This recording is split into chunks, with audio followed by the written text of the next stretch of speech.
think it's interesting. Most people look at the roles and sometimes they freak out about them. You know, similar to what we heard before, some of the questions. They feel like they can't get started. They're not experienced enough. And I'm here to say, no, rubbish. I'm here to tell you the truth about these roles. Because more than the role, it's about the person who takes up the role. For me, one of the greatest joys has been working with other people to build up clubs, to build up the atmosphere, and to build each other up. You know, work on our leadership skills as well as our public speaking skills. So I thought it would be interesting to give you the roles, but to sort of parallel them with Belbin's team roles. Has anyone heard of Belbin's team roles? Okay, people are like, God, I attended a training seminar. No. Hopefully it won't be like that. So my thing is, when you think about what you bring to the role, I want you to think about each of these roles and think, does this apply to me? So I'll go through the 9 Belbin team roles as we're going. Most people tend to have 2 or 3 of these, so don't take it as gospel when I say the president, for example, needs to be a shaper. That's one of the Belbin team roles. When you think about the role of the president in a club like this, the main thing they're doing is setting the tone. It's just like the CEO. Hey, welcome back, Peter. Has to stay calm and make sure but you set the tone for the club. You lead. You decide the direction that the club is going to go in. So if you think that you could be president, for me, right, there's other things you have to do. You have to welcome everyone. It's all about building the atmosphere. But when you think about the person, as a shaper for me, is they've got the drive. You know? They've got that motivation to make sure everything can be done. And I think most important for the president is they're willing to challenge themselves and all of the other members. That's what, for me, a key role is.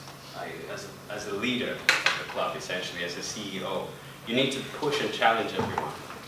And also put out some fires every so often, as happens. Because things can get messy. Then the next role is what's known as the Vice President of Education. So for some of these in the club, we've got people who are interested in doing them.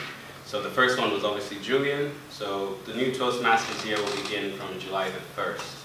And hopefully that will be Julian leading us as president for a year from then. For Vice President of Education, we've got Arnold, who you've probably spoken to. Okay. And what the Vice President of Education does is essentially guide everyone. So you're scheduling the roles and you're scheduling the speeches, but more importantly, you're guiding everyone on their educational journey. You're checking what they're looking for when they join Toastmasters. You're looking for what stages they want to hit or how they want to develop as a leader. And you're working with them to set goals and to come up with a plan for how they're going to achieve that. The role gets heavy if we look into it. The main thing is you're also managing Basecamp, which is the online education system, is Pathways.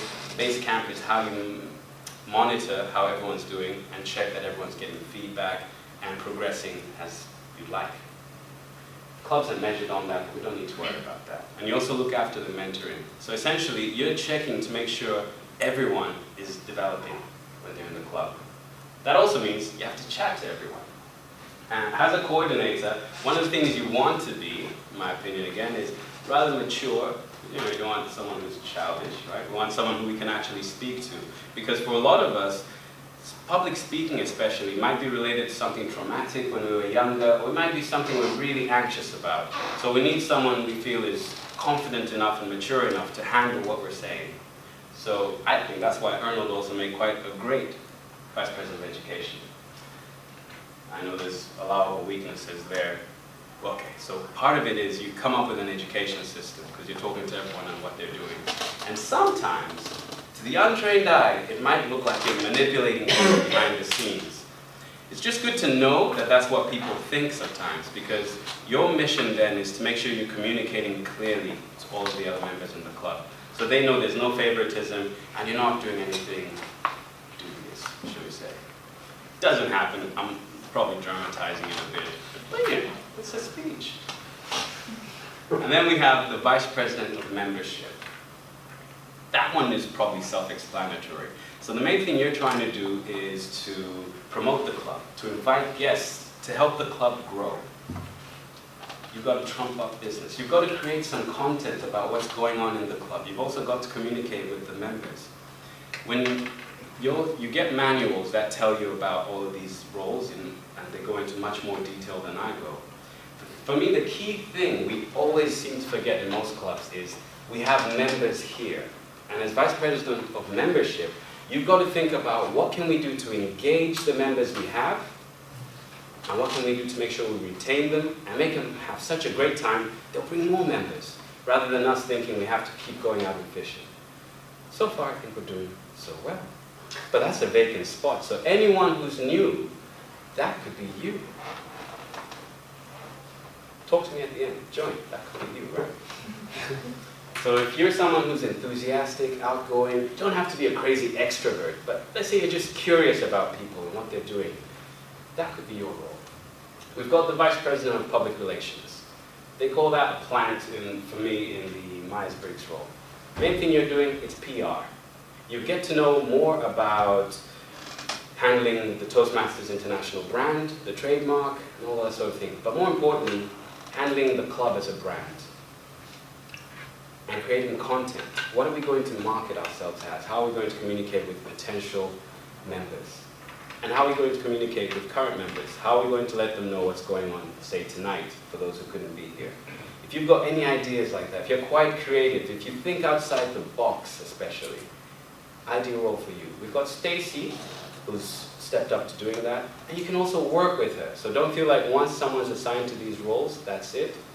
We welcome everyone working together in the club, because while we have some sort of scaffolding to make sure things run smoothly, everyone has a say. Then we have a space for something new, a videographer and editor, because we're trying new things in this club. We've got cameras, we've got ideas, and we need help. So if you're good with a phone, if you've got Instagram, Facebook, LinkedIn, that's you. Please help. And we need someone who's an implementer from a Myers-Briggs standpoint, someone who gets things done, puts the strategies into play, comes up with a plan, and implements the strategy. Then we have the secretary. The main thing that they're going to do is manage, maintain what's going on in the club. For me, the secretary is the voice of reason. They monitor what's going on during the club meetings and during the committee meetings, and they just log all of this. We're people, we forget things, we repeat things, we have arguments. The secretary is that impartial person who gives an objective view. So if you're quite good at mitigating arguments and that sort of thing, even if your experience is only with your family members, that's you. I mean, I have a lot of siblings, so I would be a perfect secretary. I'll skip that because I'm running out of time, but I can give you these slides and we can talk about them more afterwards if you'd also like more information. Other role is a sergeant-at-arms. Main thing I want you to think about the sergeant-at-arms is hospitality. First and foremost, they set up the room, so they tend to arrive earlier than everyone, make sure everything is right. A few of you beat us here, you're very early today, an hour early.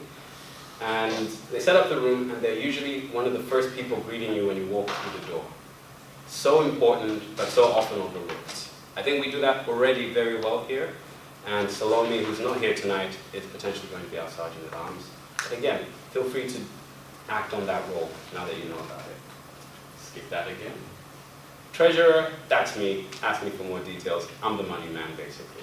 But I won't be running off or going on holiday. I can report to the club, and I'm planning to just make that a very transparent role so everyone knows what the club's doing and how the club's doing financially as we go. Then we've got mentors, because obviously there's 7 roles, but there's 9 Myers-Briggs types, so I had to get a bit more creative.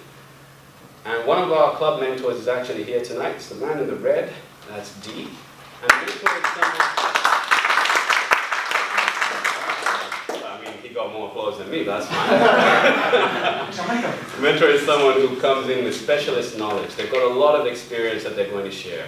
Just like we have mentors for the speaking and leadership within the club, we also have a mentor now to help the club, because he's had many years of experience with Toastmasters and with a lot of other clubs. We also have another mentor. So D is based for Toastmasters in Brighton, and we also have another member who's based in Warrington. He's at another club there. So it just shows that Toastmasters has this family vibe. There's a community feel. So it's got 2 mentors. What's APP, sorry?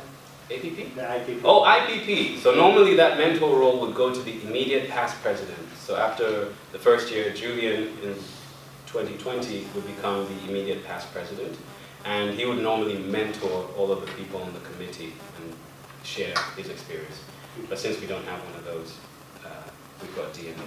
Good question, I like that. The key question is, will you make a difference to the club? I know you enjoyed it tonight, but it could be even better with your contribution. So my call out to you is, get involved. It doesn't matter what level of experience you feel you have. Jump on board. We're setting up. Have your say. Have a real say. Because, as a famous businessman once said, if you aren't making a difference in other people's lives, you shouldn't be in business. It's that simple. And I think Toastmasters makes a difference in people's lives. And I think everyone in here, especially from what I heard during table topics, wants to make a difference.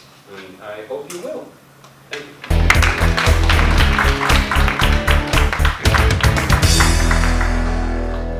I wish, seriously,